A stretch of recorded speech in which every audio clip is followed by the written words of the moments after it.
Hi everyone, my name's Katie. I'm a community tech fellow at Public Lab working on the Bucket Monitor project. Bucket Monitor is a DIY air sampler that you can use to test gases in your air. So we're going to talk a little bit more about how that works in future and where you might want to use this tool. For this video, I just want to give you a quick overview of what the bucket is, how it works, and walk you through some of our troubleshooting process. So this is a bucket. It has three parts. We have the bucket, which is the container. We have a lid, which has some valves attached to it. And then we have a vacuum pump, which we're going to use to try to suck air out of the bucket.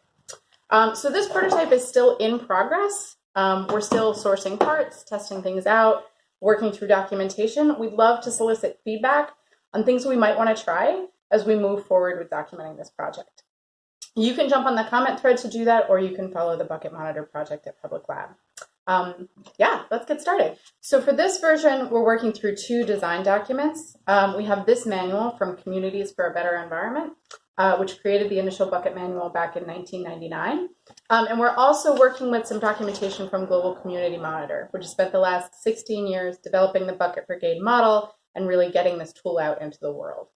This version is a hybrid of both of these models, and our goal is to create a bucket that costs under $100. We want to create a version that has easily sourced parts. We want it to be a kitchen table build, so we don't want it to require a lot of hardware expertise or fancy tools, and we want the parts to be under $100, so it's accessible to people who want to build this. So the bucket basically works like a Suma canister. You draw air into a container, and then you use that to inflate a bag through negative pressure. It's also called a lung sampler, and it basically works on the same principle as an iron lung. So in this case, you have a sealed container, the bucket, and the bucket has a bag inside. So this is a Tedler bag. It's a clean bag that you use for air sampling. The bucket doesn't actually have anything in it because all we're doing is moving air around. So when you evacuate the air from the bucket, it creates a pressure differential that when this valve is opened, will cause the bag to expand. The air is going to want to equalize, and so as you pull pressure out of this, it's going to pull pressure into this valve to hopefully inflate this bag. That's the idea anyway. That's how you take your air sample. So let's walk through some of the parts. So this is a proof of concept build. I really just want to check and see if the bucket works in the way that I think it's going to work. It's helpful to have an idea of what you think is going to happen when you test out a project like this, especially if you're still working through all the parts. So because my bag isn't capped, I'm not expecting it to very quickly fill up. Instead, what I think is going to happen is that when I draw air out of the bucket, that the bag will just gently breathe, pulling air into the intake valve to equalize the pressure. And for this build, I'm really just testing to see if I can get a vacuum, and I want to get a feel for how the pieces come together in case we need to make any substitutions. So let's see how it works. So I'm using a Home Depot bucket and what's called a Gamma Seal lid. And this is an airtight lid that just screws onto the top of the bucket. You have the gasket that snaps on here, and then this is just a screw-tight seal. And this is nice because you can remove the lid to install most of the hardware, and then just drop it onto the bucket when it's done. Most of the heavy lifting for this project happens in the lid, which has three parts. It has an intake port, it has an outtake port, and then it has a clear window for you to be able to see inside the bucket. And that window is important so you can kind of monitor what's going on and see if your air sample is actually taking. So this intake port is a 3/16" stainless steel bulkhead fitting that we order from a company called Swagelok. And this is what the back of it looks like. So it's got a fixed nut there that you can attach to a surface, and then it's actually just a hole through the middle. So the idea is this is usually capped, and when we open the valve, air rushes into the intake port.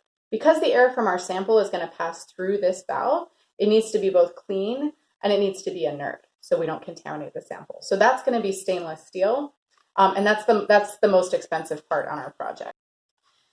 The other piece that I'm waiting for is the outtake port, which is a 3/8" brass bulkhead fitting, also from Swagelok. So this will be hooked up to the hose, and we'll connect it to the vacuum. And we're going to connect that to the vacuum to suck the air out of the tube. So because that part doesn't ever touch our sample, it can be made out of less clean material, really anything. Nobody cares about the air around the Tedlar bag. We only care about what's in it.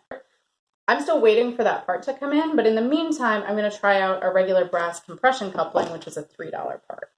If that works, we can use that instead. So this lid just screws onto the top of the bucket, and once it's in place, it should be an airtight seal. The other thing that you'll notice is that we've dropped a window into the top lid. So this is important so you can see what's happening inside the bucket. You can troubleshoot problems. You can notice if your bag isn't filling. So the original diagram called for that to be acrylic. I had a really hard time cutting this piece of acrylic. So instead, I am trying it with just a piece of recycled plastic. So if you can see, I just kind of cut that out and I glued it in place. So that may or may not work. We're going to see how it goes. So this is my hose connection, and here too you can see there's a nut that's directly attached to the hose. So for now, I'm trying out two options. I've got a powered vacuum camper vacuum, got a powered vacuum camper that you use it for inflating beds or tents or anything like that. And then I've also got an oil siphon to try to manually pump out the air. So we'll be troubleshooting vacuums more later on, but I wanted to at least try both a manual and a powered option. Both of these attach to the lid via this 3/8 inch PET tubing. And I've just got that hose clamped on there. So that's going to go directly into this outtake on the lid. So let's put it all together. I'm going to attach my sample bag to the intake port on the bottom of the bucket, and I'm going to screw it in place.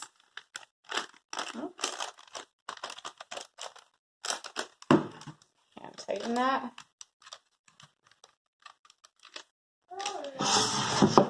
I'm going to drop my bucket lid in place and screw that on, and it should be airtight.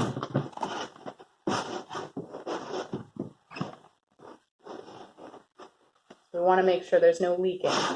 And then the outtake port is going to get attached to the top. So to start off, I'm going to start it off with a manual siphon, and then I'm going to see how the vacuum pump works. So that just screws onto this nut here. So I'm excited to try out this manual siphon, but as I get started, it's a little bit like trying to fill a car tire with a bike pump. I can do it, but it's going to take me a long time. I'm impatient, so I'm going to switch to the electric pump. I'm just going to unplug this. And this pump has a couple of different standard attachments. So I'm going to try this one. It's got an intake, it's got a outtake pump and a suction. So I'm going to attach it to suction, and I'm just going to plug this in right here. And then I'm going to turn it on.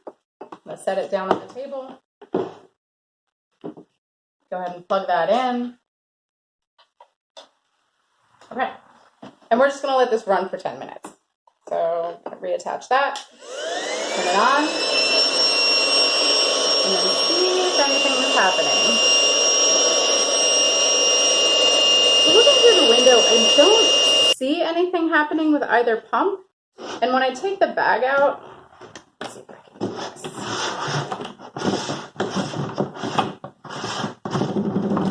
When I take the bag out, it's not inflated at all. So I would expect there to be at least a little bit of residual air in there, even though it's slowly leaking. It's attached to an open valve. But I didn't really see any movement through the window, and there's nothing in this bag. So I got to troubleshoot my project. So let's see if we can figure out what's going on.